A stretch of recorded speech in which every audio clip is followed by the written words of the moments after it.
నమస్తే welcome to I dream social spotlight with Kavitha. ఈ మధ్య కాలంలో విపరీతంగా కనిపిస్తున్నటువంటి ట్రెండ్ బౌన్సర్లు. ఈ మధ్య 2 ఇన్సిడెంట్స్ ని మనం చూసాము. పుష్ప 2 రిలీజ్ అయినప్పుడు బౌన్సర్లు చేసినటువంటి హంగామా ఒక కుటుంబాన్ని ఛిద్రం చేసింది. ఆ తర్వాత కనిపించినటువంటి బౌన్సర్లు మంచు ఫ్యామిలీ ఇష్యూకి సంబంధించి. ఈ బౌన్సర్ల ట్రెండ్ ఎటువైపు వెళ్తోంది, ఏం చేయాలి, సామాన్య ప్రజానీకానికి ఇస్తున్నటువంటి సందేశం ఏంటి? మనతో పాటుగా ఉన్నారు ఫిల్మ్ క్రిటిక్ భరద్వాజ గారు. సార్ నమస్తే. నమస్తే అండి. సార్, బౌన్సర్లు చూడగానే ఏమనిపిస్తోంది సార్? ఈ మధ్య కాలంలో ఇంత విపరీతంగా స్ప్రెడ్ అవ్వడం, మాసివ్గా చూడడం అనేది. సెలబ్రిటీస్ తాము ప్రజల్లోకి వెళ్ళినప్పుడు తమ మీద పడతారేమో జనాలు అనే ఉద్దేశంతో వాళ్ళని కంట్రోల్ చేయడానికి, అంటే క్రౌడ్ కంట్రోలింగ్ కోసం ఈ బౌన్సర్లను పెట్టుకోవటం అనేది ఒక కల్చర్. ఇది 90ల తర్వాత మొదలైంది. పర్టికులర్గా 96, 97 తర్వాత సీరియస్గా చాలామంది బౌన్సర్లను పెట్టుకున్నారు. అంతకుముందు లేదు ఈ కల్చర్. మనకి ప్రైవేటైజేషను, గ్లోబలైజేషన్తో పాటు మొదలైనటువంటి కల్చర్ ఇది. అంటే ప్రభుత్వమే ప్రకటించింది ఎవరికి వాళ్ళు, మీరు ప్రైవేట్ సెక్యూరిటీ అడిగితే మేము ప్రొవైడ్ చేస్తాము అని. అప్పటి నుంచి గన్మ్యాన్ కల్చర్ మొదలైంది. మొదట అవును, ప్రతి ఒక్కరూ గన్మ్యాన్ పెట్టుకోవటం. గన్మ్యాన్ అనేది ఒక స్టేటస్ సింబల్గా మారింది.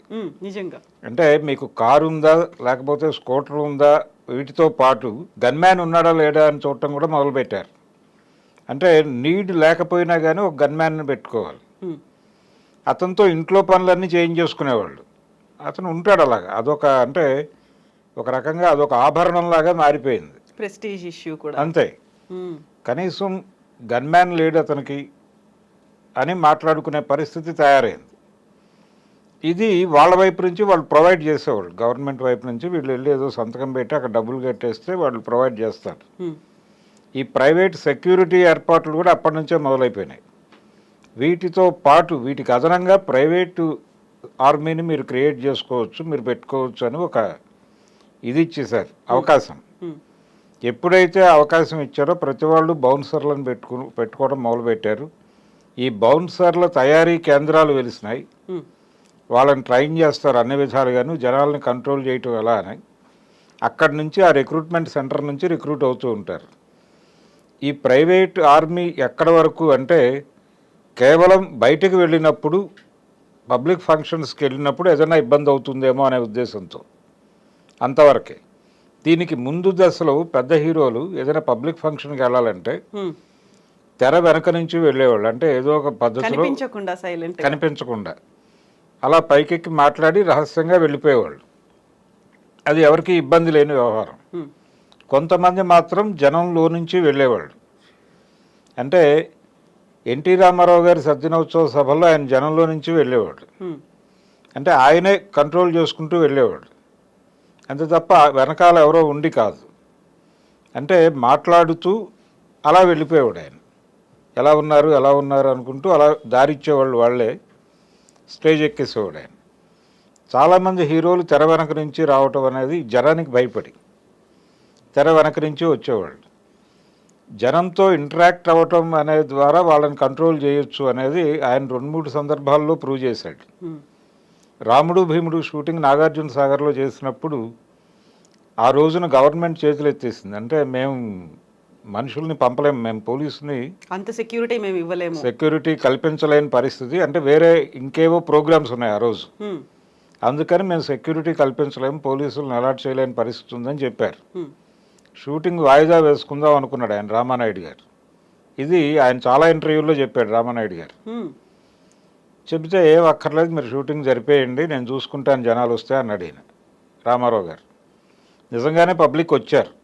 ఈయన వెళ్ళి, ఇప్పుడు ఒక పాట షూటింగ్ ఉంది, మీరు చూడండి దూరంగా నిలబడి, అయిపోయిన తర్వాత నేనే మీ దగ్గరికి వచ్చి మాట్లాడతాను, మీరు షూటింగ్కి ఇబ్బంది పెట్టకండి, మీరు ఎంత తొందరగా సహకరించి అవగొడితే అంత తొందరగా మిగిలిన టైం అంతా మీతో గడుపుతాను నేను అని చెప్పాడు నిలబడి. అంతే. జనాలు దూరంగా వెళ్ళిపోయి చూడటం మొదలుపెట్టారు. షూటింగ్ అయిపోయింది. ఆయన 2 గంటలు వాళ్ళతో మాట్లాడేసి వెళ్ళిపోయాడు. అయిపోయింది. ఎవరికి ఏ టెన్షను లేదు. ఇలా ఉండేది ఒక కల్చర్. ఎంత సిన్సియర్గా చెప్పారో అంత సిన్సియర్గా వాళ్ళు కూడా ఆచరించారు. అంటే చెప్పేది అంటే మీరు కాంట్రాక్ట్ చేయాలి కదా ప్రజలతో. అవును. ఇప్పుడు పుష్పాది జరిగింది ఏంటంటే అల్లు అర్జున్ అక్కడికి జనరల్గా అన్ని సినిమాలకి వచ్చినట్టే వచ్చాను అని చెప్పాడు ఆయన తర్వాత. కానీ అలా రాలేదు ఆయన. హ్మ్. జనరల్గా హీరోలు అనుసరించే పద్ధతి ఏంటంటే థియేటర్లోకి వెళ్ళిపోయి సైలెంట్గా థియేటర్లో ఆడియన్స్ మధ్యలో కూర్చుని వాళ్ళకే తెలియకుండా హ్మ్. సడన్గా ఇంటర్వెల్ టైంలో ఒకసారి లేచి చెయ్యి ఊపుతాడు ఆయన. ఎలా ఉంది సినిమా అంటే అద్భుతం అంటారు వాళ్ళు, అయిపోతుంది, కాసేపు చప్పట్లు కొడతారు, మళ్ళీ కూర్చుంటారు, సినిమా మొదలవుతుంది, వీళ్ళు వెళ్ళిపోతారు. ఇదొక పద్ధతి. హ్మ్. లేదు సినిమా నడుస్తూ ఉండగా స్టేజ్ మీదకి వచ్చి మాట్లాడటం అనేది ఇంకో పద్ధతి.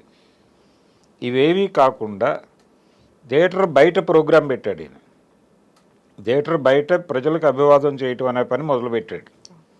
దీనికి ఆ లోకల్గా ఉన్న ఆయన అభిమానులందరికీ మెసేజ్లు వెళ్ళినాయి ఆ థియేటర్కి వస్తున్నాడు అని. అంటే ఆయన పిఆర్ టీం పంపించేసింది. హ్మ్. దాంతో వాళ్ళు వచ్చేసారు. ఆ థియేటర్ కెపాసిటీ ఎంత అనేది ఎవరికి తెలియదు. ఇప్పుడు థియేటర్ల పరిస్థితి ఎలా తయారైందంటే ఇవన్నీ కూడా 2 వీలర్స్ ఎక్కువగా ఉన్నప్పుడు డిజైన్ చేసినటువంటి థియేటర్స్ ఇవి. అవును. పార్కింగ్ ఎలా ఉంది? పార్కింగ్ ఇప్పుడు 500 సీటింగ్ కెపాసిటీ ఉంటే అందులో 250 కార్లు వస్తున్నాయి. ఈ కార్లను ఎలా అకామిడేట్ చేయాలో వాళ్ళకి అర్థం కావట్లేదు. హ్మ్. ఈ గందరగోళం మధ్యలో 2 థియేటర్లు ఉన్నాయి అక్కడ. రెండో థియేటర్కి వచ్చినటువంటి కార్లు దాంతో ఒకవైపు ప్యాక్ అయి ఉంది. ఆ రెండో వైపు చాలా తక్కువ, దాదాపు 10 కార్ల కంటే పట్టే ప్లేస్ లేదు అక్కడ. హ్మ్. ఈ గందరగోళం మధ్యలోకి ఇతను వచ్చి నిలబడ్డాడు. బయట అభిమానులు ఉన్నారు, వీళ్ళని కంట్రోల్ చేయడానికి బయట రోడ్డు మీద ట్రాఫిక్ ఉంది. దాంతో పోలీసులు లాఠీచార్జ్ లాంటిది చేశారు అక్కడ. దాంతో ఈ ప్రజలు థియేటర్లోకి వచ్చేసారు, ఫ్యాన్సే వచ్చారు. ఈ ఘర్షణ మధ్యలో జరిగినటువంటి సంఘటన అది. ఆ తోపులాటలు అన్ని. ఆ తోపులాటలు, ఆ అమ్మాయి చనిపోవటం, రేవతి అనేటువంటి అమ్మాయి చనిపోవటం అనేది అక్కడ అలా జరిగింది. అది హ్మ్. ఆయనకేమో బౌన్సర్లు ఉంటారు అవును. కాబట్టి ఆయనకు వచ్చిన ఇబ్బంది ఏం లేదు. వాళ్ళు ప్రొటెక్ట్ చేస్తూ లోపలికి తీసుకెళ్ళి కూర్చోబెట్టి ఆయన బయటకు తీసుకెళ్ళిపోతారు. అది వాళ్ళ బాధ్యత. ఆయన్ని సెక్యూర్డ్గా ఉంచడమే వాళ్ళ బాధ్యత. కానీ ఈ అమ్మాయికి బౌన్సర్లు లేరు. ఈవిడ కేవలం అల్లు అర్జున్ని చూడటం కోసం వెళ్ళలేదు అక్కడికి, తన కుమారుడికి సినిమా చూపించడం కోసం తీసుకెళ్లారు అంతే. దాంతో ఆవిడ ప్రాణం కోల్పోవాల్సి వచ్చింది. అతను చాలా కాలం హాస్పిటల్లో సఫర్ అయ్యాడు పిల్లాడు. ఈ కండిషన్ అంటే ఏం కన్వే చేయదలుచుకున్నాడు అల్లు అర్జున్ అక్కడికి రావడం ద్వారా? ఒక ప్రచారంలో భాగంగా వచ్చాడు అక్కడికి. హ్మ్. ప్రచారం, ఆ సినిమాకు ఒక పబ్లిసిటీ క్రియేట్ చేయటము, బజ్ క్రియేట్ చేయటంలో భాగంగా వచ్చాడు. అక్కడ ఆయన ప్రయోజనం ఉంది. ఆ ప్రయోజనం కోసం ఆయన హడావిడి క్రియేట్ చేశాడు. హ్మ్. ఏం జరుగుతోంది ఇక్కడ అని రోడ్డు మీద వెళ్ళేవాడు మాట్లాడుకోవాలి. అల్లు అర్జున్ వచ్చాడు, ఇంత హడావిడి జరుగుతోంది అని ఇంటికి వెళ్ళి కూడా మాట్లాడుకోవాలి వాళ్ళు. ఏంటి ఆ సినిమా పుష్ప 2 బాగుందా, ఈ డిస్కషన్లో వాళ్ళు థియేటర్కి రావాలి. ఈ ప్రోగ్రాంలో భాగంగా వచ్చాడు ఆయన. హ్మ్. ఆయన పర్సనల్ అంటే ఆ ప్రోగ్రాము అదంతా ఆ సినిమా కోసం వాళ్ళ స్వార్థము, 300 కోట్ల రెమ్యూనరేషను ఈ ప్రోగ్రాంలో భాగమే అదంతా. కానీ ఆవిడ పాపం కొడుక్కి సినిమా చూపించాలని వచ్చి ప్రాణం కోల్పోయింది. అందుకని ఏ ప్రోగ్రాం ఎక్కడ చేయాలి అనేది ఒక విచక్షణతో చేయాలి అంతే తప్ప గ్రాంటెడ్. నేను ఇంతకుముందు కూడా చాలాసార్లు వచ్చాను, అప్పుడు ఎప్పుడూ జరగలేదు, ఇప్పుడు జరిగింది అంటే అప్పుడున్నటువంటి పరిస్థితులు ఇప్పుడున్నటువంటి పరిస్థితులు ఇవన్నీ మీరు ఏవైనా బేరీజు వేసుకుని డిజైన్ చేశారా? హ్మ్. ఎక్కడ ఈవెంట్ చేస్తున్నాము, దా ప్లేస్కు ఉన్నటువంటి కెపాసిటీ ఏమిటి అనే దానికి సంబంధించి కనీసపు అధ్యయనం చేయాలి కదా మీరు. అది కూడా చేయలే, అంటే బాధ్యతారాహిత్యం. అలా ఆ ఇన్సిడెంట్లో ఒక బాధ్యతారాహిత్యం ఖచ్చితంగా ఉంది. ఆయన ఏదో సారీ చెప్పాడు, 25 లక్షలు ఇచ్చేశాడు అనేది కాదు ఇష్యూ అక్కడ. కానీ ఒక ఇర్రెస్పాన్సిబిలిటీ అనేది చాలా క్లియర్గా కనిపిస్తుంది. దానికి బాధ్యత వహించాలి వాళ్ళు. కనీసం కన్ఫెస్ అవ్వలేదు వాళ్ళు. మా బాధ్యతారాహిత్యం వలన జరిగింది అనే మాట వాళ్ళ దగ్గర నుంచి బయటకు రాలే. జరిగింది దురదృష్టం అని చెప్పాడు. హ్మ్. చెప్పి ఈ సంఘటన చూసి ఫ్యామిలీస్ సినిమాకి రాకుండా దూరంగా ఉండొద్దు, మేము మీకోసమే సినిమాలు తీస్తున్నామని చెప్పాడు ఆయన. అంటే మీ భద్రత మాకు సంబంధం లేదు, కానీ మీరు వచ్చి టికెట్లు కొని మాకు డబ్బులు ఇవ్వండి అని చెప్పడమే. సో ఎవరు మా తప్పు కాదు అనే స్టేజ్ అక్కడ కనిపించింది. పోలీసులు మాకు ఇంటిమేట్ చేయలేని అన్నారు. ఇక్కడ ఉన్నటువంటి థియేటర్ ఓనర్లు కూడా అదే మాట చెప్తున్నారు. నేను చెప్పి వచ్చాను అనే మాట హీరో చెప్తున్నారు అక్కడ. చాలా ఇర్రెస్పాన్సిబుల్గా వ్యవహరించారు అందరూ. కాబట్టి అది అది ఒక ప్రత్యేకమైన సంఘటన. ఉమ్, దాన్ని అక్కడ వరకే చూడాలి. అంటే ఒకటి ప్రైవేటైజేషన్ మొదలైన తర్వాత వ్యక్తిగత భద్రతకి ఎక్కువ ప్రాధాన్యత పెరిగింది. ఈ పెరిగిన క్రమంలో స్టేటస్ సింబల్గా కూడా వీళ్ళని పెట్టేసుకుంటున్నారు బౌన్సర్లని. అవును. నిజంగా థ్రెట్ ఉందా లేదా అనే దానికంటే కూడా దీనికి ఒక విపరీతంలోకి తీసుకెళ్తే, ఉమ్, అంటే ఏదైనా విషయాన్ని అద్భుత రసంలో చెబితే ప్రజలకు ఎక్కువ కనెక్ట్ అవుతుంది అని శంకర్ లాంటి డైరెక్టర్లు నమ్ముతారు. అలా ఒక బిగ్ స్కేల్లో ఇంట్లో బౌన్సర్లను పెట్టుకోవటం ఒక్కొక్కరు, అది ఇక్కడ కనిపించింది మంచు ఫ్యామిలీలో. ఇది ఒక వైపరీత్యం లేదు విపరీతం ఏదైనా అనుకోవచ్చు, ఎక్స్ట్రీమ్ స్టేజ్. ఎక్స్ట్రీమే. ఉమ్, అంటే ఒక మాట, అంటే ఆ ఇంట్లో నుంచి బయటకు వచ్చినటువంటి పని మనిషి మాట్లాడుతూ ఆ అమ్మాయి మాట్లాడినటువంటి మాటల్లో స్టాఫ్ అనేటువంటి పదం విపరీతంగా రోల్ అయింది. అంటే మనోజ్ గారి స్టాఫు, మోహన్ బాబు గారి స్టాఫు, విష్ణు సార్ స్టాఫు అని వాడింది ఆవిడ. ఉమ్, అంటే స్టాఫ్ ఏమిటి, Personal- ఎవరికి వాళ్ళకి అంటే వీళ్ళే ఈ బౌన్సర్లను మేనేజ్ చేయడానికి ఒక మేనేజరు, ఉమ్, ఇదంతా కలిపి ఒక టీం. ఇది ఒక ప్రైవేట్ ఆర్మీ అనుకోవచ్చు. ఈయన ప్రైవేట్ ఆర్మీకి వారి ప్రైవేట్ ఆర్మీకి మధ్యలో ఘర్షణగా మారుతోంది. అది నిన్న సిపి గారు చెప్పారు మంచు విష్ణు గారితో. మీరు ఆ ఇంట్లో ఉంటారు, ఉమ్, మీరు ముగ్గురు, మీ మధ్య ఏదైనా ఘర్షణ వస్తే మీరు ముగ్గురు ఒక గదిలో కూర్చొని మాట్లాడుకోవచ్చు. కానీ ఈ ఘర్షణ మీతో ఆగదు, మీ ప్రైవేట్ ఆర్మీకి వెళ్ళిపోతుంది, పాస్ ఆన్ అవుతుంది. వాళ్ళల్లో వాళ్ళు రియాక్ట్ అవ్వచ్చు మీ మెప్పు కోసమే. అదే జరుగుతోంది అక్కడ. అందుకని మీ ప్రైవేట్ ఆర్మీని అక్కడ ఉంచము అంటే ఉమ్, మేము అలౌ చేస్తాం మిమ్మల్ని, మీరందరూ కలిసి ఉండండి ఆ ఇంట్లో, ఎటువంటి గొడవలు రిపోర్ట్ కాకూడదు ఫర్దర్గా అని చెప్పాడు ఆయన. అంటే అది పరిస్థితి. అంటే ఎవరికి వాళ్ళు బౌన్సర్లను పెట్టేసుకుని, ఎవరికి వారు ప్రైవేట్ ఆర్మీని పెట్టేసుకుంటే ఉమ్, ఏమైపోతుంది ప్రపంచం అనేది చాలా విచిత్రంగా కనిపించింది అక్కడ. అంటే మాట్లాడుకునే వాళ్ళు కూడా ఈ స్టాఫ్ ఏమిటి అనేది అర్థం కావట్లేదు ఎవరికి, వినే ప్రేక్షకులకు కానీ చదివే వాళ్ళకి కానీ. అంటే ఎవరి మధ్య అయినా ఘర్షణ జరుగుతుంటే ఉమ్, ఎవరి ప్రొటెక్షన్ కోసం వాళ్ళ ఇంట్లో భార్యాభర్తల మధ్య కూడా ఘర్షణలు జరుగుతాయి. వాళ్ళిద్దరూ కూడా బౌన్సర్లను పెట్టుకుంటే ఎలా ఉంటుంది పరిస్థితి అనేది ఒక ఎక్స్ట్రీమ్లోకి వెళ్ళి ఆలోచిస్తే ఆ, నిజానికి ఎవరైనా కార్టూన్ వేయవచ్చు దీని మీద. భార్య తాలూకా బౌన్సర్లు, భర్త తాలూకా బౌన్సర్లు కాల్పులు జరుపుకునేదాకా వెడితే ఉమ్, పరిస్థితి ఎలా ఉంటుంది అనేది ఒక సటైరికల్గా రాయొచ్చు. అది పరిస్థితి ప్రస్తుతం. బౌన్సర్లతో భయపెడుతున్నారు జనాలని. ఉమ్, ఈ బౌన్సర్లు ప్రైవేట్ ఆర్మీగా మారిపోయి వీళ్ళ మీద ఎవరైనా ఏదైనా మాట్లాడితే ఇంట్లోనైనా వీళ్ళు వెళ్ళి అటాక్ చేసేస్తున్నారు. అంటే వీళ్ళని రక్షించడం వరకే బాధ్యత వాళ్ళది ఒరిజినల్గా, కానీ వీళ్ళ తరఫున వాళ్ళు సైన్యంగా మారిపోయి అవతల వాళ్ళ మీద దాడి చేస్తున్నారు. ఇది ప్రమాదం. దీన్ని గుర్తించి కేసులు పెట్టాలి వీళ్ళ మీద. ఉమ్, మొన్న జరిగిన ఇన్సిడెంట్లో కూడా వీళ్ళు రియాక్ట్ అయ్యి ఒకళ్ళతో ఒకళ్ళు తలబడ్డారు. ఈ తలబడటం వలన జరిగిన నష్టం ఎక్కువ అక్కడ. ముగ్గురు స్టాఫ్ ఘర్షణ వలన అంత బీభత్సం జరిగింది అని అమ్మాయి చెప్పింది క్లియర్గా.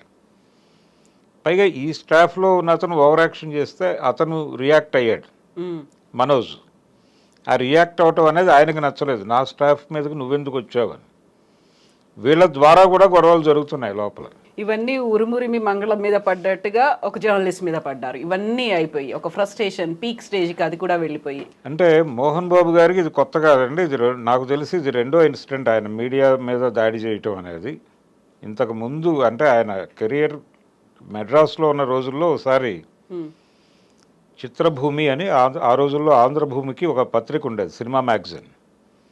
ఆ చిత్రభూమి రిపోర్టర్ మీద ఆయన మెడ్రాస్లో దాడి చేసిన ఒక సంఘటన రిపోర్ట్ అయ్యి రికార్డ్ అయింది. ఉమ్, అంటే ఆ రోజున అంటే మిగిలిన ప్రెస్ కంటే అతను కొంచెం భిన్నంగా రాశాడు ఈయన జీవితానికి సంబంధించిన ఒక ఇన్సిడెంట్ మీద.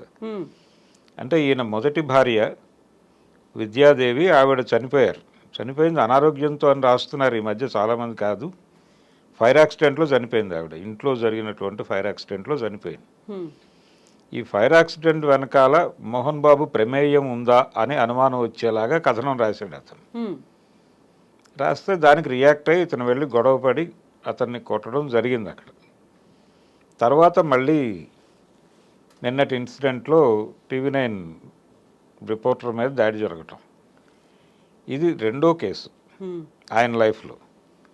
అయితే ఈ కేసులో అంటే ఆయన తీవ్రంగా ఈ మధ్య కాలంలో తన కుటుంబాన్ని మీడియా టార్గెట్ చేస్తోంది అనేది ఆయన ఫీల్ అవుతున్నాడు. ఆ ఫీల్ అవుతున్నటువంటి క్రమంలోనే మీడియాకి చెప్పడం ద్వారా ఇన్ని కంట్రోల్ చేయొచ్చు అనే అభిప్రాయం మనోజ్కి కలిగి ఉండొచ్చు. కలగటం వల్లనే ఆ మధ్య ఒకసారి ఆయనే స్వయంగా, అంటే ఒక ఆడియో బయటకు వచ్చింది, ఒక వీడియోతో పాటు మనోజ్ వాయిస్తో ఒక ఆడియో బయటకు వచ్చింది. అదేంటంటే, ఇలా మా బంధువుల్ని టార్చర్ పెట్టి కంట్రోల్ చేసే ప్రయత్నం చేస్తున్నాడు మా అన్న అని చెప్పేసి తన స్టాఫ్ని అన్నొచ్చి బెదిరించినటువంటి ఒక వీడియో పెట్టాడు ఆయన. పెట్టి తర్వాత అది నాకు సంబంధం లేదు, అది ఎలాగో బయటకు వచ్చిందని చెప్పాడు. అంటే అప్పుడేదో టెంపరీగా మాట్లాడుకుని ఉంటారు వాళ్ళు, కానీ అదేదో మీడియా క్రియేట్ చేసినట్టుగా మాట్లాడాడు. తర్వాత తనే మనోజే, మా ఇంట్లో ఏం జరుగుతోందో నన్ను అడగండి, మీడియాని అడగండి అన్నాడు ఆయన ఒక చోట చాలా వెటకారంగా. సరే, అదొక ధోరణి. కానీ మీడియా తనని ఇబ్బంది పెడుతోంది అని మోహన్ బాబు గారు ఫీల్ అవటం అనేది జరుగుతోంది. వాళ్ళ ఇంట్లో హెయిర్ డ్రెస్సర్ని కొట్టారు ఒకసారి, అది దాదాపుగా మీడియాలో విపరీతంగా సర్క్యులేట్ అయింది, చాలామంది మాట్లాడారు. దాంతో ఆయన తీవ్రంగా గాయపడ్డాడు. అప్పటి నుంచి ఆయనకు మీడియా మీద ఒక చిరాకు, కోపం ఉంది. అంటే టార్గెట్ చేస్తున్నారు తమని, తమ కుటుంబాన్ని, తన ఇంటి పేరుని అన్నిటినీ ట్రోల్ చేస్తున్నారు అనే ఒక కోపం ఉంది ఆయనకి. ఆ కోపం ఆయనకి ప్రదర్శించే అవకాశం దొరకలేదు. నిన్న బయటపడింది. అంటే అంత వ్యతిరేకత ఉంది ఆయనకి. ఆ మైక్ లాక్కున్న పద్ధతి, ఆ వీడియో, ఆయన దాడి చేసిన పద్ధతి, కొట్టిన పద్ధతి ఆపుతున్నా ఆగట్లేదు ఆయన. ఆ ఏజ్లో ఆయన అంటే ఇప్పుడు కొంచెం సంయమనంతో 10 మందికి చెప్పాల్సిన ఆయన అలా దాడి చేయటం ఏమిటి అని అంటున్నారు, కానీ ఆయన ఎమోషన్ చూస్తే అలా లేదు. కాకుంటే సార్, ఇక్కడ ఇంకొక మాట వినిపిస్తోంది, మైక్ పెట్టడమే చాలా గట్టిగా పెట్టేసరికి అది కంటికి దెబ్బ తగిలేలా వెళ్ళింది అనేటువంటి మాట కూడా వినిపిస్తోంది. అది అందుకే అంత రియాక్ట్ అయ్యారు అని. మైక్ పెట్టేటప్పుడు కొంచెం ఇబ్బంది కలిగించి ఉండొచ్చు, చాలామందిని అలా పెడతారు. అంటే అది డైలాగ్తో పోవాలి. అంటే ఇంటర్నల్గా ఆయనలో ఒక చిరాకు ఉంది, వీళ్ళెందుకు వచ్చారు ఇక్కడికి అనే చిరాకు. ఇది జడ్జి గారు కూడా అన్నాడు ఆ మాట. నిన్న ఆయనకి 24 వరకు అవకాశం కల్పించడమే జరిగింది తప్ప ఈ సంబంధం లేదు దీంతో అని అనలేదు జడ్జి గారు. అప్పుడు ఆయన ఒక పర్సనల్ స్టేట్మెంట్ ఇచ్చాడు పీపీతో మాట్లాడుతూ.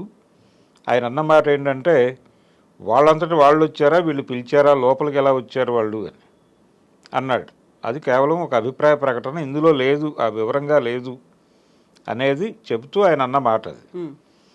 అయితే ఉదయం నుంచి గొడవ మొదలైంది. అంటే ఫస్ట్ మనోజ్ తనని కొట్టాడు మోహన్ బాబు అని అన్నాడు అని ముందు బయటకు వచ్చింది. ఈయన కంప్లైంట్ చేశాడు అని, అది తనే అక్నాలెడ్జ్ చేశాడు. ఆయన 100కి ఫోన్ చేశాను అని చెప్పాడు. అంటే ఒక విషయం నిర్మోహమాటంగా మాట్లాడుకోవాలి ఇక్కడ. ఎవరైనా సరే ఒక కాంట్రవర్షియల్ ప్రెస్ మీట్ పెడుతూ ఆ ప్రెస్ మీట్కి రమ్మని రిపోర్టర్లను ఆహ్వానిస్తూ ఇస్తే ఆ లెటర్ పోలీసులకు కూడా చేరుతుంది. వాళ్ళు వచ్చిన ఆశ్చర్యం లేదు అక్కడికి. అలాగే పోలీసులకు తెలిసిన విషయాలు కూడా మీడియాతో షేర్ చేసుకుంటారు వాళ్ళు. అలా షేర్ అయింది అది. ఈయన వాంటెడ్గా చెప్పుండకపోవచ్చు, కానీ ఆయన కంప్లైంట్ చేసిన విషయం బయటకు లీక్ అయింది. లీక్ అయిన దగ్గర నుంచి మీడియా అటెన్షన్ పెట్టింది అక్కడ. వెంటనే మోహన్ బాబు పిఆర్ టీం ఇవన్నీ అవాస్తవాలు అని చెప్పి వాళ్ళు ఒక ప్రకటన ఇచ్చారు. ఆ ప్రకటన ఇచ్చిన తర్వాత మళ్ళీ మోహన్ బాబు ఒక లెటర్ రాశాడు. ఆ లెటర్ బయటకు వచ్చింది. ఇలా అక్కడేదో జరుగుతోంది సంథింగ్ అనేది ఒకటి అందరినీ డ్రైవ్ చేసి అందరూ వెళ్ళి అక్కడ కూర్చున్నారు. అంటే శ్రీశ్రీ గారు ఒక మాట అంటాడు, వ్యక్తిగత జీవితం వారిష్టం, ప్రైవేట్ జీవితం వారిష్టం, కానీ పబ్లిక్న పడితే యావైనా అంటాం అని. అది కాబట్టి ఇక్కడ వీళ్ళు సెలబ్రిటీసు, వాళ్ళ ఇంట్లో ఏదో ఘర్షణ జరుగుతోంది, చాలా కాలంగా జరుగుతోంది ఇది. మనోజ్కి విష్ణుకి పడటం లేదు, వాళ్ళిద్దరూ రెగ్యులర్గా కొట్టుకుంటున్నారు, అది బయటకు రావటం లేదు. ఇతను చాలా సందర్భాల్లో విడిగా ఉన్నాడు.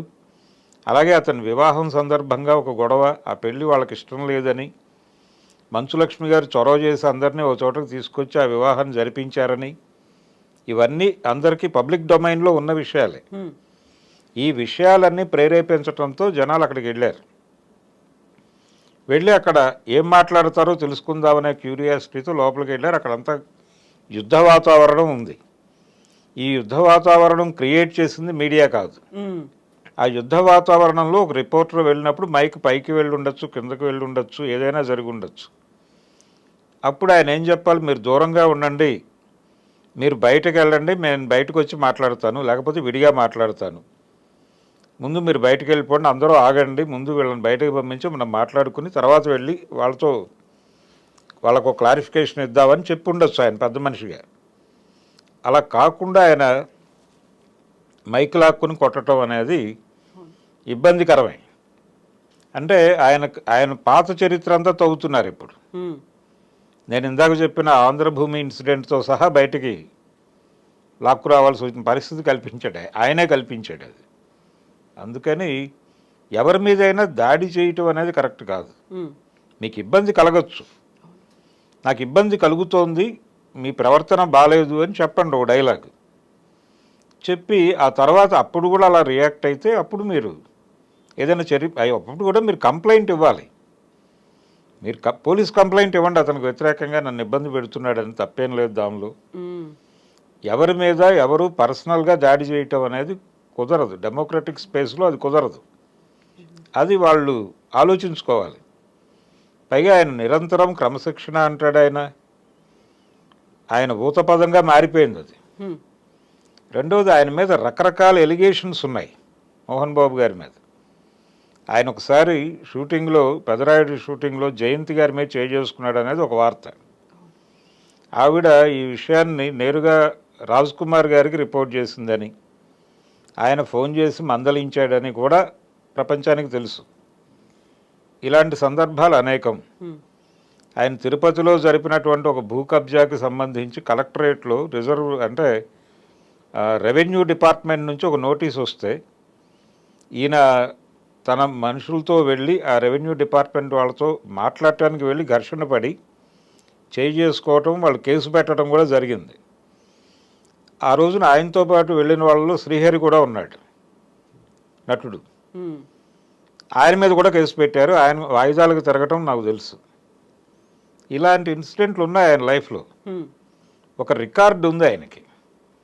ఆ రికార్డు ఉండటంతో మోహన్ బాబు ఇలా బిహేవ్ చేయటం, ఇలాగే బిహేవ్ చేస్తాడు కదా, ఇందులో తప్పే ఉంది అని మాట్లాడుతున్న ఆయన దగ్గరికి వెళ్ళటం వీళ్ళ తప్పు, ఆయన అలా రియాక్ట్ అవ్వటం అనేది సహజం అన్నట్టుగా కొంతమంది మాట్లాడేస్తున్నారు ఇప్పుడు. ఈ రియాక్ట్ అవుతున్న వాళ్ళందరూ చాలా విషయాలు బయటకు తెస్తున్నారు. గతంలో ఆయన చేసినటువంటి సందర్భాలు, ఆయన మీద ఉన్న ఎలిగేషన్స్, అంటే అనేక సందర్భాల్లో ఆయన మీద రకరకాల అభిప్రాయాలు ఉన్నాయి ప్రజలకి. ఈ అభిప్రాయాలన్నీ ఒక్కసారి నెగిటివ్గా బయటకు వస్తున్నాయి ఇప్పుడు. ఈ పరిస్థితి క్రియేట్ చేసుకోవడానికి కారణం ఆయనే. అవకాశం కల్పించింది కూడా వాళ్ళే, ఆయనే కల్పించుకున్నాడు. ఆయన ఇంకొంచెం సంయమనంతో ప్రవర్తించి ఉండాల్సింది. ఆయనకి మనోజ్ మీద కోపం ఉండొచ్చు. మనోజ్ కోపంలో ఒక నిజాయితీ ఉంది అని చాలామంది ఫీల్ అవుతున్నారు ఇప్పుడు. అంటే అక్కడ ఏదో అతన్ని ఎంటర్ కానివ్వట్లేదు. ఆత్మగౌరవ పోరాటం అన్నాడు ఆయన. అంటే ఆస్తుల పంపకం గురించి కాదు, ఆత్మగౌరవ పోరాటం అంటే కేవలం ఆస్తులు మాత్రమే కాదు, కుటుంబంలో అధికారానికి సంబంధించిన గొడవ కూడా ఉంది. ఈ అధికారానికి సంబంధించిన గొడవే ప్రధానంగా కనిపిస్తోంది. అంటే వాళ్ళ విద్యా సంస్థలకు సంబంధించినటువంటి వ్యాపారంలో, విద్యా వ్యాపారంలో ఈయనకి ఏ రకమైన రోలు లేకుండా మొత్తం విష్ణు మీదుగా నడుస్తోంది. అది కొంచెం సఫకేటివ్గా ఉంది ఇతనికి. దాంతో ఇతను కొంచెం అప్పుడప్పుడు రియాక్ట్ అవుతున్నాడు. అప్పుడు ఇతన్ని కూర్చోబెట్టి ఇతని సమర్థత ఏమిటో అర్థం చేయించి ఇతను ఏం చేయగలడో ఆ ఏరియాలో ఇతనికి ఒక డిజైన్ చేయాల్సిన బాధ్యత తండ్రిగా ఆయనకుంది. అదేదో జరగలేదు. రెండోది ఆయన ఇన్ టోటల్ ఆయన కంట్రోల్ చేస్తున్నాడు, విష్ణు చేతిలో రిమోట్గా మోహన్ బాబు మారిపోయాడు అనేది ఇతను ఎస్టాబ్లిష్ చేయదలుచుకున్న విషయం మనోజ్. ఈ గొడవ మధ్యలో అతని భార్యను కూడా తీసుకొచ్చారు. అంటే ఆ అమ్మాయిని చేసుకున్న తర్వాత నువ్వు ఇలా అయిపోయావు అన్న టోన్లో ఆయన పరిస్థితులన్నీ మారిపోయినాయి, నువ్వు తాగుబోతుగా మారావు, ఇవన్నీ మాట్లాడాడు ఆయన ఆ బయటకు లీక్ చేసినటువంటి ఆడియో బయటలో. దీంతో ప్రపంచానికి ఇంకోలా కన్వే అయిపోయేది. ఇప్పుడు భూమా అఖిలప్రియ రియాక్ట్ అయింది దాని మీద. రియాక్ట్ అయ్యి ఏమనుకుంటున్నారు మీరు అన్న టోన్లో ఆవిడ ఒక వార్నింగ్ కాల్ మోగించారు. ఇలా రకరకాలుగా డిస్ప్యూట్ని పెంచేసుకున్నాడు ఆయన. ఇలా కాకుండా ఆయన నిజంగానే ఇబ్బంది ఉంది, వాళ్ళు సఫర్ అవుతున్నారు అనుకున్నప్పుడు ఏదో ఒక పద్ధతిలో మాట్లాడి సెటిల్ చేసి ఉండాల్సింది. పైగా ప్రొవోకింగ్గా మాట్లాడాడు ఆడియో బయటలో కూడా. అంటే నా ఆస్తులు నేను ఎవరికైనా ఇచ్చుకుంటాను, ఇది నేను ఎక్వైర్ చేసినవి తప్ప నా తండ్రి గారి నుంచి నాకు వచ్చినవి కాదు. అంటే వారసత్వపు హక్కుల్లో మాత్రమే మీకు రైట్ ఉంటుంది, నేను సంపాదించిన ఆస్తులు నేను మీకు ఇవ్వచ్చు ఇవ్వకపోను వచ్చు, దాంతో మీకు ప్రమేయం లేదు, నా డెసిషన్ అది అని మాట్లాడాడు. లీగల్గా కరెక్టే, కానీ అక్కడ ఇంకో ప్రాబ్లం కూడా ఉంది. అంటే ఆవిడ లక్ష్మి గారికి సెటిల్ చేశారా లేదా అనేది ఒక ఇష్యూ ఉంది. ఆ ఇల్లు ఇచ్చారు ఫిల్మ్నగర్లో అని చెప్తున్నారు. అది జనాలు మాట్లాడుకోవటమే తప్ప అధికారిక సమాచారం ఏమీ కాదు. అలాగే మనోజ్ను సెటిల్ చేయడానికి ఆయన ఏం చేశాడు, మనోజ్ పబ్లిక్లో ప్రతిసారి డిస్ప్యూట్ చేస్తున్నాడు, దాన్ని ఐసోలేట్ అయిపోయాను అనే ఫీల్ చెప్తున్నాడు ఆయన. ప్రతి సందర్భంలోనూ చెప్తున్నాడు. గతంలో విష్ణు మా ఇంటికి వచ్చి మా బంధువుల మీద దాడి చేశాడని చెప్పినప్పుడు కూడా ఇది పబ్లిక్ డొమైన్లో ఉంచే ప్రయత్నం చేశాడు ఆయన. అప్పటి నుంచి ఎందుకు సెటిల్ చేసుకోకుండా అలా పెట్టు కూర్చున్నారు వీళ్ళు, ఆ పెళ్ళి కూడా ఆయనకి ఇష్టం లేకుండా జరిగింది అనేది కూడా ఎస్టాబ్లిష్ అయిన ఫ్యాక్టే. ఆయన డినై చేశాడు. ఆ తర్వాత ఒక ఇంటర్వ్యూలో ఆయన మీకు ఇష్టం లేదట కదా ఇలా జరిగింది అని అడిగితే, అదేం లేదు, అవన్నీ బయట రకరకాలుగా మాట్లాడుకుంటారు, మేమందరం కలిసి ఉన్నాం, నాకు ఏ అభ్యంతరం లేదు, ఆ కుటుంబంతో కూడా నాకు సన్నిహిత సంబంధాలు ఉన్నాయి అని ఆయనే చెప్పిన మాట ఉంది రికార్డెడ్గా. ఇన్ని పబ్లిక్ డొమైన్లో ఉండి ఇప్పుడు మీరు ఇంకేదో మాట్లాడితే ఎలా తీసుకుంటుంది ప్రపంచం? అందుకని అదొక డిస్ప్యూటు. అయితే మేజర్గా నిన్న కమిషనర్ గారు పిలిచి మాట్లాడింది ఏంటంటే, బాబు మీ ప్రైవేట్ ఆర్మీలను కంట్రోల్లో ఉంచుకోండి, మీ ప్రైవేట్ ఆర్మీలను మీ ఇంట్లో ఉంచుకోకండి, వాళ్ళకి వేరే శిబిరాలు ఏర్పాటు చేయండి, మీరు మీ ప్రైవేటు సైన్యాలతో పాటు ఆ కాంపౌండ్లో ఉంటే ప్రమాదం అనేది. రెండోది, ఇప్పుడు ఈ విద్యా సంస్థలు ఈ గొడవలతో పాటు ఆయన ఉంటున్నటువంటి ఫామ్ హౌస్ అది ఒక 6 ఎకరాల్లో ఉన్నట్టుంది. అది ఆ ప్రాపర్టీకి సంబంధించి కూడా బయట విపరీతంగా చర్చ జరుగుతుంది, వర్షన్స్ అనేవి వినిపిస్తున్నాయి రకరకాలుగా. అంటే దాని గురించి ఒక గొడవ జరుగుతోంది అని, ఆ ప్రాపర్టీ ఎవరికి ఇవ్వాలి అనే దగ్గర ఒక గొడవ ఉంది వాళ్ళ మధ్య అని. అందుకని ఇతను అక్కడ కాన్సన్ట్రేట్ చేశాడు మనోజ్ అని. వీటితో పాటు తీగలాగితే డొంక కదిలినట్టుగా అసలు ఆ భూమి ఎలా వచ్చింది ఈయనకి అనే దగ్గర రకరకాల కాన్స్పిరసీ థియరీస్ వస్తున్నాయి. అది సౌందర్య గారు కొనుక్కున్న స్థలాన్ని ఈయన కబ్జా చేశారని, లేకపోతే వాళ్ళకి తక్కువ డబ్బులు ఇచ్చి సెటిల్ చేశాడని, ఇలా రకరకాలుగా కథనాలు వచ్చేసినాయి దాని మీద. ఇంత కాంట్రవర్సీ, ఇన్ని రకాల కథనాలు ప్రపంచం వండి వార్చడానికి అవకాశం ఆయన కల్పించాడు మోహన్ బాబు గారు. ఇప్పుడు ఎవరిని నిందించి ప్రయోజనం లేదు. ఆయన అంటే సెటిల్ చేసుకోవడానికి ఏదో ప్రయత్నం జరుగుతోంది. మేబీ ఒక 2-3 రోజుల్లో వాళ్ళు ఆవాజ్తో హమ్ ఏక్ హై అనొచ్చు, మేమంతా ఏకమే, అంతా ఒకటే, అంతా ఏక కుటుంబం, అంతే, మా మధ్య ఏ రకమైనవి లేవు, అనుకోకుండా ఒక దురదృష్టకరమైన సంఘటన జరిగింది ఆ రోజు అని చెప్పచ్చు, చెప్పే ఛాన్స్ ఉంటుంది అని నేను అనుకుంటున్నాను. కానీ పబ్లిక్ డొమైన్లో ఇవన్నీ చర్చలు జరిగిపోయినాయి. అవును, ఇవి అలాగే ఉంటాయి, అన్ఆన్సర్డ్ క్వశ్చన్స్గా అంతే. అంటే రేపు పొద్దున ఎవరైనా మళ్ళీ అక్కడ ఏదైనా జరిగితే ఇవన్నీ మళ్ళీ బయటకు వస్తాయి. అలా నిరంతరం తన ఫ్యామిలీ టార్గెట్ అయిపోతుంది, ప్రతి ఒక్కరూ తమ కుటుంబం గురించే మాట్లాడుకుంటున్నారు అని చాలా సందర్భాల్లో అన్నాడు ఆయన. ఈ అనటం అనేది అంటే వాళ్ళ ఇంట్లో హెయిర్ డ్రెస్సర్ మీద ఒక ఇన్సిడెంట్ జరిగింది, దొంగతనం చేశారు అని, కొట్టారు వీళ్ళు అని. కొట్టారు అనేది ప్రధానంగా ఫోకస్ అయింది. అతను కూడా బయటకు వచ్చి మాట్లాడాడు. ఆ టైంలో విపరీతంగా ట్రోల్ అయ్యారు వీళ్ళు. ఇలా ప్రతి ఇన్సిడెంట్లోనూ మా కుటుంబాన్ని టార్గెట్ చేస్తున్నారు అనే ఒక బాధ ఉంది, ఆయన పెయిన్ ఉంది. ఆ పెయిన్ని అర్థం చేసుకోవాలి. అర్థం చేసుకుంటూనే వాళ్ళ బిహేవియర్ కూడా కొంచెం విచిత్రంగాను, కొంచెం అబ్నార్మల్గాను కూడా కనిపిస్తోంది. ముఖ్యంగా ఈ స్టాఫ్కి సంబంధించిన గొడవ. అవును, ఈ ప్రైవేట్ ఆర్మీలు ఎవరికి వాళ్ళు ఒక 15 మందిని మెయింటైన్ చేస్తూ ఇంట్లో ఉండటం అనేది, కలిసి ఉండటం. పైగా విష్ణు గారు ఒక మాట అన్నారు, నాకు ఉమ్మడి కుటుంబాలంటే చాలా ఇష్టము అని. అవును, ఉమ్మడి కుటుంబాలంటే ఇష్టం ఉన్నవాళ్ళు బౌన్సర్లను పెట్టుకుని ఎలా ఉంటారు అనేది ఆయనే సమాధానం చెప్పాలి. మీ మధ్య మీకు సరైనటువంటి అవగాహన లేకపోవడం వలన నిరంతరము అంటే ఒకళ్ళనొకళ్ళు ఎలిమినేట్ చేసుకునే లెవెల్ కోపాలు ఉన్నాయి మీకు. ఆ కోపాలతో ఒక చోట కలిసి ఉండటానికి ఎవరి ప్రైవేట్ సైన్యాన్ని వాళ్ళు ప్రొటెక్షన్ ఏర్పాటు చేసుకుని ఉంటున్నారు అక్కడ. ఇది చాలా విషాదం. దీన్ని అర్థం చేసుకోవాలి ముందు. అంటే స్టాఫ్ అనే మాట, పర్సనల్ స్టాఫ్ అనేటువంటి మాట పక్కకి వెళ్ళిపోతే తప్ప అవును, వాళ్ళ కుటుంబంలో సఖ్యత ఉందని ప్రపంచం అనుకోదు. ఈ ప్రైవేట్ స్టాఫ్ని పెట్టుకున్నారంటేనే పక్కవాడి నుంచి థ్రెట్ ఉందని. బయట వాళ్ళతో బాధలు లేవు వాళ్ళకి, బయట ప్రపంచంలో శత్రువులు లేరు. మనం మొదట్లో మాట్లాడుకున్నటువంటి గన్మ్యాన్ బయట శత్రువులు ఉంటే అనేది ప్రొటెక్ట్ ఇస్తారు. అవును, ప్రొటెక్షన్ కోసం. అలాగే బౌన్సర్లు కూడా బయటకు ఏదైనా పబ్లిక్ ఈవెంట్కి వెళ్ళినప్పుడు ఒక సెలబ్రిటీకి జనం నుంచి ఎదురయ్యే ఇబ్బందుల నుంచి వీళ్ళని కాపాడటం కోసం పెట్టిన ఏర్పాటు. కారవాన్లు కూడా అలాగే వచ్చినాయి. అంతకుముందు సినిమా వాళ్ళకి కారవాన్స్ లేవు. అక్కడే కూర్చునేవాళ్ళు, అక్కడే అవైలబుల్గా ఉండేవాళ్ళు నిరంతరం. ఎంత పెద్ద హీరో అయినా సరే సెట్లోనే ఉండేవాడు. మహా అయితే ఒక చైర్ వేసుకుని మొహం మీద ఒక కర్చీఫ్ వేసుకుని రిలాక్స్ అయ్యేవాళ్ళు, అంతే. సెపరేట్గా ఒక ఫ్యాన్ మెయింటైన్ చేసి అంతవరకు ఉండేది. వచ్చి పిలిచేవాళ్ళు, వెళ్ళిపోయేవాళ్ళు, చేసి ఇంటికి వెళ్ళిపోయేవాళ్ళు. ఇప్పుడు పరిస్థితి అది కాదు. ఎవరి కంపార్ట్మెంట్ వాళ్ళది, ఎవరి జీవితం వాళ్ళది, ఎవరి ప్రొటెక్షన్ వారిది అనుకున్నప్పుడు ఖచ్చితంగా ఇలాంటి గొడవలు జరుగుతాయి. ఇది కొంచెం ప్రపంచం సీరియస్గా పట్టించుకోవాల్సినటువంటి అంశం. అంటే ఈ ప్రొటెక్షన్ కోసం ఒక ఏర్పాటు అయితే గవర్నమెంట్ చేసింది. మీరు పర్సనల్ ఇది చేసుకోవచ్చు సెక్యూరిటీ కోసం అనేది, అది కూడా వ్యాపారమే. ప్రభుత్వం వ్యాపార రంగంలోకి వచ్చాక ప్రతిదాన్ని వ్యాపారమయం చేసిన తర్వాత ఒక వెసులుబాటు కల్పించింది.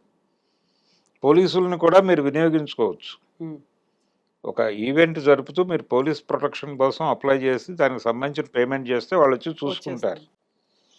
ఇంతకుముందు సినిమా హాళ్ళ దగ్గర జనం క్రౌడెడ్గా ఉంటే వీళ్ళు చెప్పేవాళ్ళు, ఇంటిమేట్ చేసేవాళ్ళు. వాళ్ళు ఇంకేం జరగకుండా, ప్రమాదాలు జరగకుండా, అంటే ప్రజలకి ఇబ్బంది కలగకూడదు అనే ఉద్దేశంతో బాధ్యతగా వచ్చి కంట్రోల్ చేసి వెళ్ళేవాళ్ళు. డబ్బులకు కాదు అది. ఇప్పుడు పేమెంట్ ప్రోగ్రామ్ వచ్చేసింది. మీరు డబ్బులు కడితే ఎవరినైనా తీసుకొచ్చి మీ దగ్గర మీకు సెక్యూరిటీగా పెట్టుకోవచ్చు. ఎప్పుడైతే ఇది వాళ్ళ చేతులు కూడా దాటిపోయిందో అప్పుడు బౌన్సర్ల వ్యవస్థ వచ్చింది. ఈ బౌన్సర్లు తయారీ కేంద్రాలు వచ్చేసి ఈ కాంట్రాక్టులు మాట్లాడుకుని రోజుకి ఎంత పేమెంట్ ఇవ్వాలి వాళ్ళకి. వాళ్ళు తినే తిండి దగ్గర నుంచి వీళ్ళు ప్రొవైడ్ చేయాల్సి ఉంటుంది ప్రత్యేకంగా. వాళ్ళ కోసం ఒక కిచెన్ నిర్వహించాల్సిన అవసరం ఉంటుంది. ఇన్ని భరిస్తూ వాళ్ళని మెయింటైన్ చేస్తున్నారు వీళ్ళు. ఇది ఒక విచిత్రమైన పరిస్థితి. అంటే వీళ్ళు ఏ రేంజ్లో ఎక్వైర్ చేస్తున్నారు డబ్బులు, దానికి వీళ్ళు అనుసరిస్తున్న మార్గాలు ఏమిటి దాకా ఆలోచించాల్సి వస్తుంది. అందుకని ఇది కొంచెం విచిత్రంగా కనిపిస్తోంది మోహన్ బాబు గారి ఇంటి కథ. దీని మీద ఎవరైనా సరే, అంటే ఎవరైనా కొంచెం చొరవ చేసి ఒక నవల లాంటిది రాయొచ్చు. ఇంట్రెస్టింగ్ స్క్రిప్ట్ అవుతుంది అది. డెఫినెట్గా. Yes sir, thank you so much sir. Thank you.